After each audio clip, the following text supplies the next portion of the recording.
Il y a des moments dans l'histoire d'un pays qu'on ne reconnaît pas tout de suite comme historiques. Un décret lu à la télévision, quelques mots dans un bulletin officiel, et puis le silence. Le mardi 2 juin 2026, la télévision nationale guinéenne, un présentateur lit un texte et dans tout Conakry, ceux qui comprennent le langage du pouvoir ont retenu leur souffle. Car ce soir-là, l'homme le plus puissant de Guinée après Doumbouya venait de quitter le cœur du pouvoir, pour toujours. Pour comprendre ce qui s'est passé ce soir-là, il faut d'abord comprendre qui était cet homme, Aboubacar Sidiki Camara, dit Idi Amin, un nom qui, dans les couloirs de Conakry, faisait baisser la voix. Professeur de mathématiques dans une autre vie, cet intellectuel en uniforme avait forgé ses armes comme professeur de maths avant de passer par l'Institut de Farana, la Sorbonne et Panthéon. Un homme qui calculait tout comme des équations, sans jamais se tromper. Puis vint le 5 septembre 2021, le jour où la Guinée bascula. Considéré par plus d'un comme l'un des cerveaux du coup d'État contre Alpha Condé, Aboubacar Sidiki Camara était à l'époque ambassadeur de la Guinée à Cuba. Il était à La Havane, à des milliers de kilomètres. Et pourtant, son empreinte était partout dans ce coup d'État. Le lendemain du putsch, il rentre en Guinée et dès le 21 octobre 2021, il est nommé ministre de la Défense nationale. L'architecte de l'ombre devient maître de la Défense. Ce qui suit est presque sans précédent dans l'histoire politique guinéenne récente.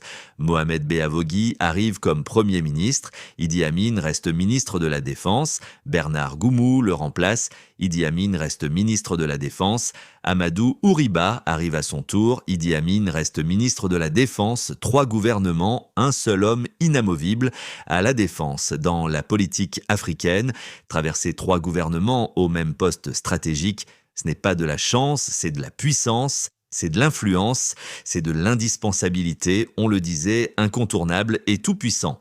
Et ce n'était pas une légende, il connaissait chaque général, il avait placé des hommes à chaque échelon, il savait où étaient les armes, il savait où étaient les secrets.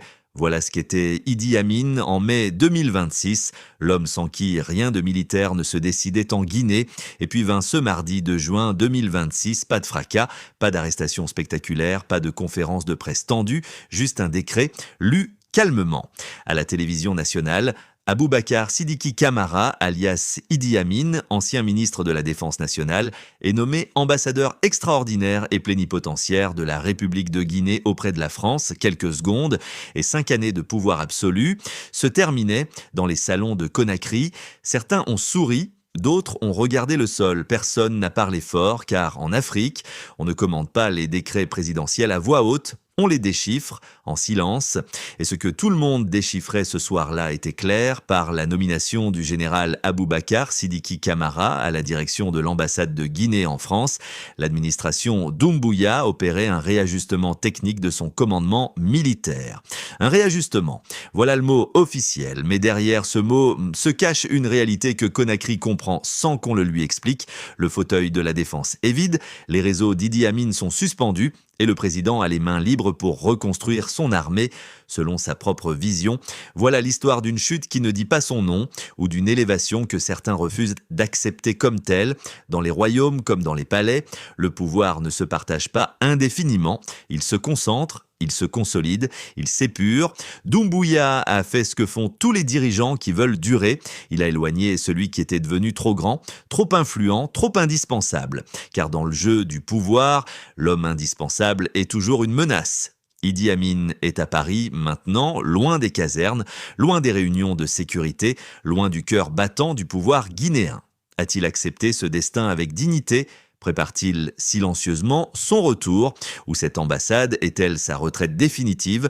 L'histoire guinéenne nous a appris une chose, les hommes qui ont été au sommet ne disparaissent jamais vraiment. Ils attendent.